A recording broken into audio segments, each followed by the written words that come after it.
Hello ma'am. Ma'am आप अपना introduction दे सकती हैं थोड़ा और आप अपनी जर्नी के बारे में बता सकती हैं? हाँ हाँ। मेरा नाम एडवोकेट कांचनमाला उत्कर्ष संघवी है। मैं प्रॉपर सिराडून तालुका करम जिला धाराशिव की हूँ। शुरू में तो मैं एक शादी होने के बाद एक 5-10 साल तो घर में ही रही हूँ। फिर उसके बाद मैंने मेरा भारतीय जन संघ का काम चालू किया। तो वो काम मैं 9वीं में हूँ तब से करती हूँ। शादी होने के बाद एक 4-5 साल बंद था। फिर उसके बाद मैंने मेरा वो सोशल वर्क चालू कर दिया। तो भारतीय जन संगठन में काम करते करते जैसे किल्लारी का भूकंप था उसमें मैंने किया है।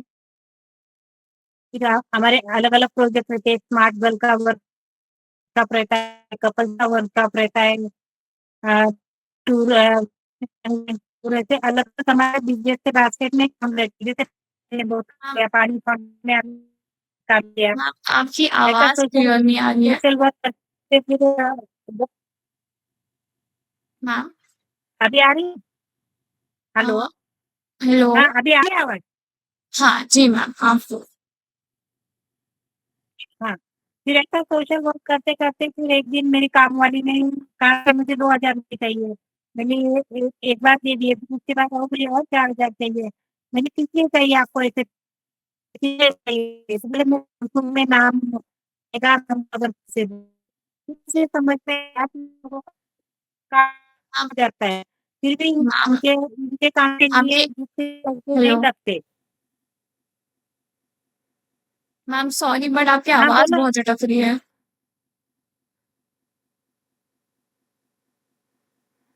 अभी तो कोई काम नहीं, तब तो मेरी तरफ से तो सब अच्छा है। अच्छा, वीडियो ऑफ करूँ क्या और बात करूँ क्या? कुछ नहीं नहीं फर्क नहीं मैम, आप थोड़ा कैमरा के पास आ जाइए, आपकी आवाज़ क्लियर नहीं आ रही थी। पड़ेगा। एकदम पास नहीं हूँ मैं। जी आ रही जी, है? ऐसा ठीक है। हेलो। हेलो। हाँ हाँ। फिर बाद में मैंने देखा कि वो फोन की तरफ में लोगों को बहुत तकलीफ, उनके जो छोटे छोटे कार्य थे उनको घर पर होना है, शौचालय पानी की व्यवस्था है, तो इन चीजों के लिए भी उनको पैसे देने पड़ते हैं। तो उनका काम होता है। वो देखकर मुझे ऐसा लगा कि भाई मैं इससे जाना चाहिए। फिर मैंने वो इलेक्शन की केस खड़ी हो गई, उसमें मैं सुन के आई। फिर उसके लिए मैंने मेरे कानून पे काम किया। फिर उसके बाद मैंने लॉ को एडमिशन लिया है। जो मेरी बचपन की इच्छा थी कि मेरा लॉ हो सके। बच्चों की पढ़ाई के लिए जब हमने लातूर में घर किया बच्चों के लिए, तो फिर मैंने भी लॉ के लिए एडमिशन ले लिया। फिर मैं लॉ लॉ का मेरा फर्स्ट साल होने के बाद मैं जिला परिषद को चुन के आई। फिर इसके बाद जिला परिषद के काम सुबह 10 बजे से तो 5 बजे तक होते थे। फिर उसके बाद घर पे आने के बाद घर के काम और उसके बाद मैं पढ़ाई करती थी। ऐसे करके मैं 3 साल में मेरा लॉ भी कंप्लीट कर लिया। शादी के पहले मेरा एग्जाम कम हो चुका था। और ऐसे ही करते करते सामाजिक और सोशल दोनों करते करते मैं एक लोग बहुत सारे लोगों की ऐसी मदद करते करते आगे निकल गई। स्त्री को हत्या पर भी मैंने काम किया है, उसके ऊपर भी मैं व्याख्यान देती थी।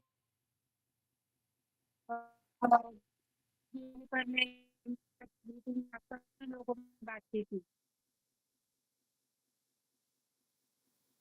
जी मैम, आपके लाइक क्या मोटिवेट किया आपको सोशल वर्क करने के लिए?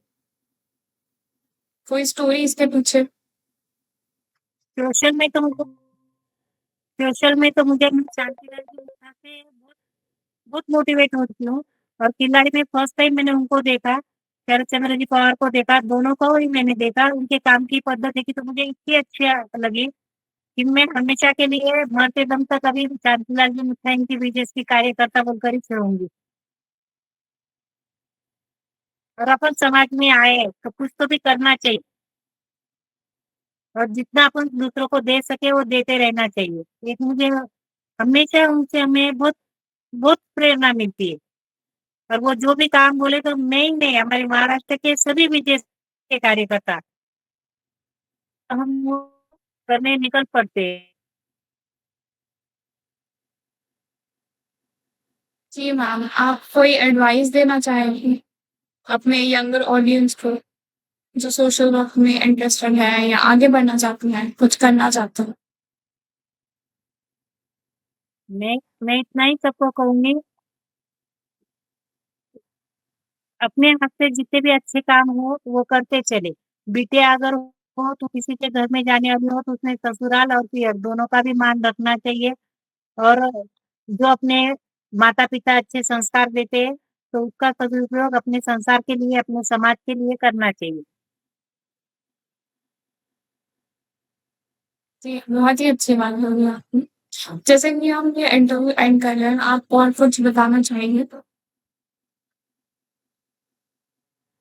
उसमें आजकल मैं आजकल जितना वातावरण है बाहर, वो देख के मैं इतना ही चाहूँगी कि हर लोग अपनी बिटिया को पढ़ाना चाहते हैं, क्योंकि आजकल का माहौल ऐसा है कि पढ़ाना ही पड़ता है। तो जब अपने माता-पिता अपने को बाहर कहीं भेजे, तो उस बिटिया ने एक बात का ज़रूर ध्यान रखना चाहिए कि अपन पढ़ाई करते वक़्त अपने माँ-बाप की, अपने घर की, अपने समाज की, अपने जिला की किसी भी गर्दन नीची ना हो, इसका उसने ख़्याल रखना चाहिए और अपने माँ-बाप के सपने पूरे करने के लिए जी-जान से, जी-तोड़ से मेहनत करके आगे जाना चाहिए। और जिस भी घर में भी है, आजकल डिवोर्स का भी प्रमाण बहुत हो रहा है, तो मैं बिटिया को इतना ही कहूँगी कि जिस भी घर में आपको दिए, उस घर में आप अपनी छाप अपने काम से, अपने हुनर से डाल के पियर और ससुराल दोनों का मान बढ़ाते रहना चाहिए। जी, जी।